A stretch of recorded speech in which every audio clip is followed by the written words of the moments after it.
This video demonstrates how to configure server mapping on a USG6000F series firewall to allow both Intranet and Intranet users to access an Intranet server using a public IP address through NAT Server.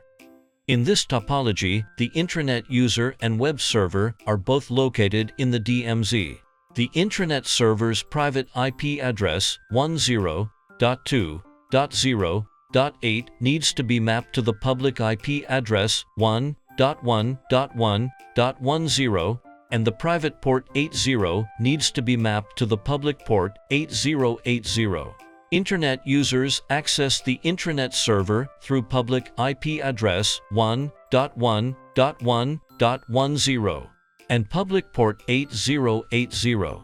Source NAT needs to be configured to translate the private IP address 10.2.0.6 of the Intranet PC into the public IP address 1.1.1.11.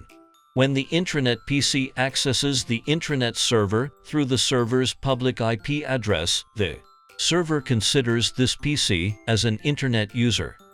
This figure shows the process of configuring both Intranet and Intranet users to access an Intranet server through a public IP address. Let's begin by logging in to the web system. Then, let's configure interfaces. Choose Network is greater than Interface.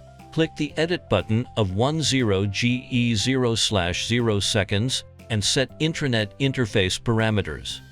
Set zone to DMZ.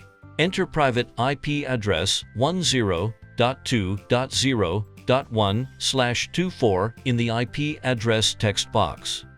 Click the Edit button of 10GE0/0 firsts and set one interface parameters. Set zone to Untrust. Enter public IP address 1.1.1.1/24 in the IP address text box.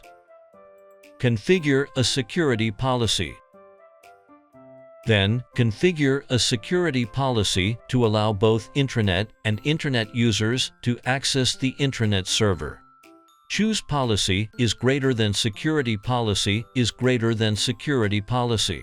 Click Add Security Policy. Configure a security policy name, set the source security zones to DMZ and Untrust, the destination security zone to DMZ, the destination address to 10.2.0.0/24, and the action to permit. Now, let's configure a NAT address pool. Click Policy is greater than NAT policy is greater than NAT policy is greater than source translation address pool. Click Add and set the address pool name to address group 1 and IP address range to 1.1.1.11. Enable auto-generate black hole route and path. After that, configure server mapping. Choose Policy is greater than NAT policy is greater than server mapping. Click Add and select Allow Internet and private network users to access server. Configure a server mapping name. Set public IP address to 1.1.1.10 and private IP address to 10.2.0.8. Toggle on Specify Protocol, select TCP, and set public port to 8080 and private port to 80. Enable Allow Server to use public IP address for Internet access and auto-generate black hole route. Configure Source NAT. To simplify the configuration in this scenario, configure Source NAT on the page for configuring server mapping. Specifically, set private network user IP address accessing server to 10.2.0.6 and public address pool mapped to private network users to address group 1. Configure a NAT policy name. The corresponding source NAT policy is automatically generated. Configure a default route. Configure a default route on the firewall so that it can forward traffic received from the Intranet server to the ISP router.